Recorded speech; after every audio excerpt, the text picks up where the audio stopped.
La question de la différenciation s'impose à partir du moment où l'on construit son enseignement non pas uniquement en fonction des contenus de sa discipline, mais en s'attachant prioritairement à prendre en compte le destinataire de cet enseignement, c'est-à-dire l'élève. Une voie possible, c'est de se détacher d'un enseignement trop exclusivement centré sur le cours en séance plénière et d'introduire des moments de travail individuel, de travail en binôme, de travail en groupe. Ce type de travail, on le sait, favorise le développement de l'autonomie de l'élève. Il permet de différencier les tâches à effectuer à partir de documents de travail identiques ou différents. Il permet donc de varier aussi les aides que l'on va apporter aux élèves. Et il est aussi, il faut le rappeler, un moyen de démultiplier le temps de parole pour chaque élève.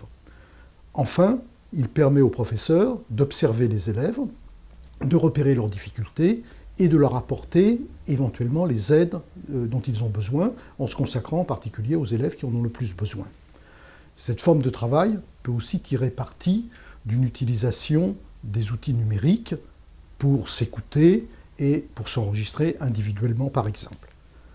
Il est important de relier cette démarche de différenciation à ce qui est mis en œuvre dans l'accompagnement personnalisé, c'est-à-dire une aide aux élèves pour s'approprier des méthodes et des stratégies qui vont les rendre plus autonomes.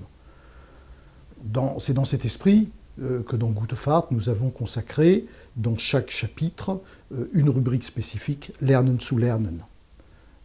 Dans le livre du professeur, nous proposons aussi des pistes de différenciation de parcours selon les profils des élèves.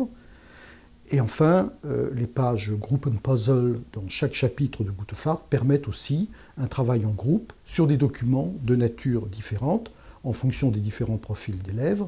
Cette rubrique est particulièrement adaptée à un travail en atelier ou en îlot.